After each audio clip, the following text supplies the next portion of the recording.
I've got a new 3D printed board game project for you. Wait, Isaac, don't turn it off.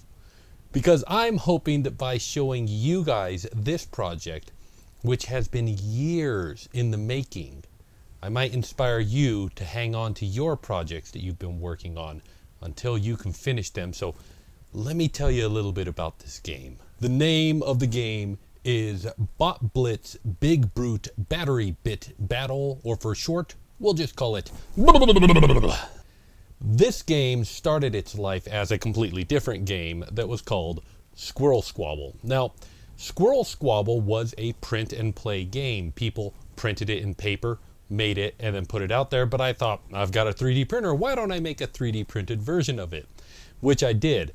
And after I played it, I thought, why are we programming squirrels? The way the game works is you choose the moves that you're going to do and then execute them simultaneously, which I kind of dig. It's not roll and move and everybody gets a turn. It's a simultaneous play, but it was squirrels. And that seemed weird to me. If we're going to be programming moves, why not do little robots? Now, I had in my head the idea of cute little robots that printed upside down so that you don't have to worry about their arms that might be dangling down. It minimized the need for supports in the design. So I decided I would make this, instead of Squirrel Squabble, it would be Bot Blitz.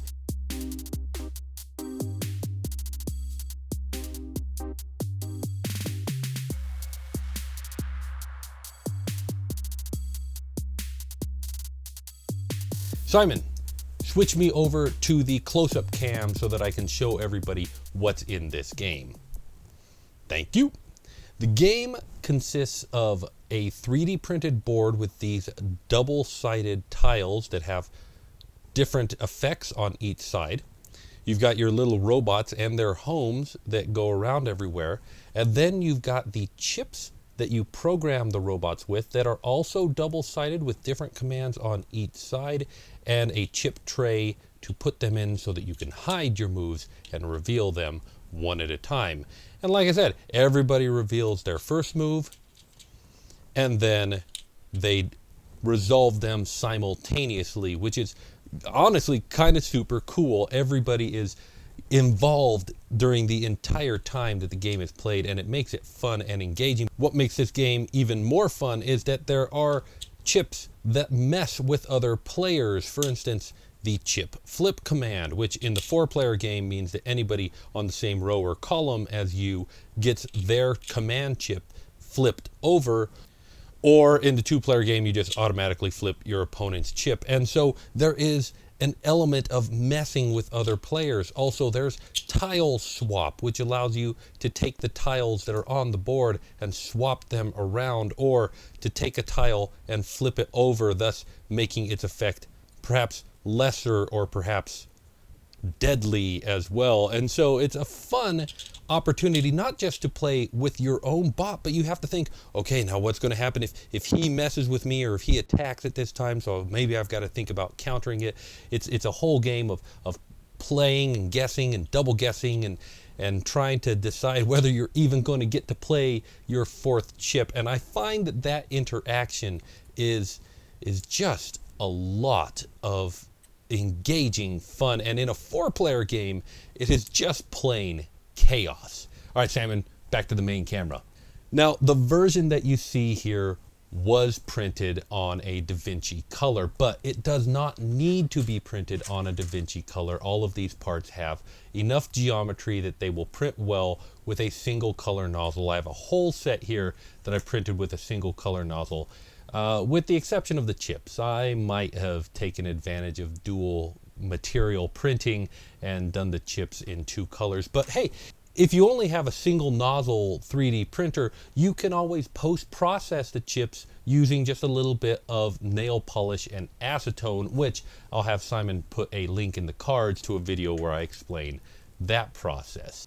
But the advantage to using the DaVinci Color in producing this set is that, well, you can load up an entire tray with a whole bunch of pieces and print them all at once and not have to worry about changing color out. I think that the single color and multicolor versions are just as good, honestly. I like them both. Okay, I like the multicolor just a little bit better, but it's all really cool. You could print the whole thing in one color and it would still work.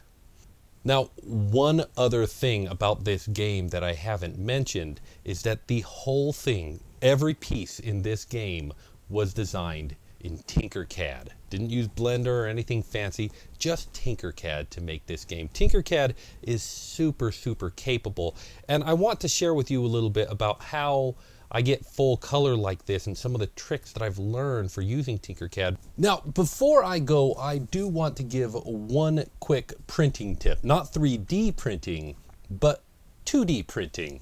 The rules are the one part of this game that isn't 3D printed, and you can, if you're clever, take an 8-page rule set and make a really cute little booklet out of it from a single sheet of paper. And here's how you do it. Simon, close-up cam.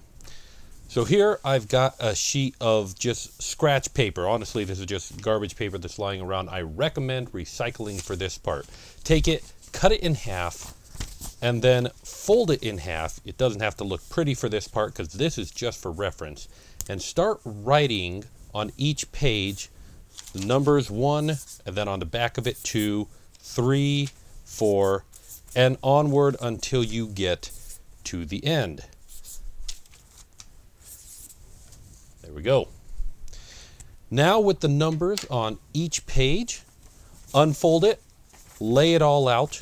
It doesn't matter which way you go, top, bottom, it doesn't really matter. And then you tell your printer to print it 4 on each page, and you print them out in the page order. You simply write the page order and then a comma. So in this case, you would say page 8, comma 1, comma 6, comma 3, comma 2, comma 7, comma 4, comma 5.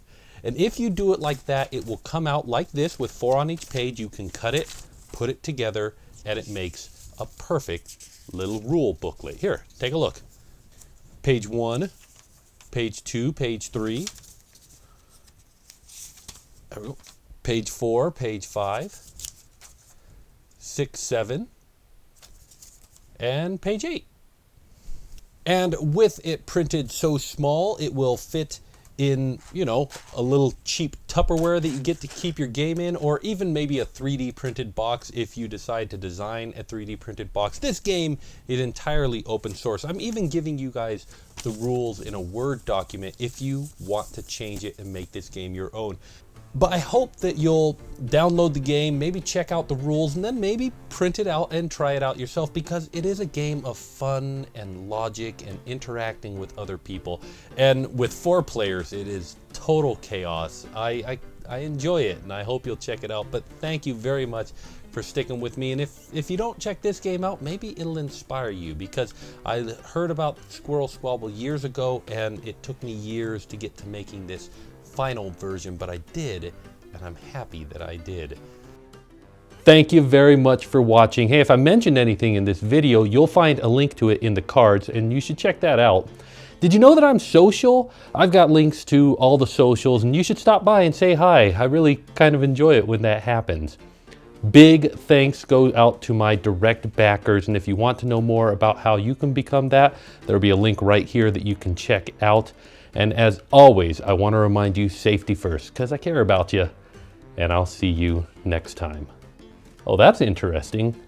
Classic one there.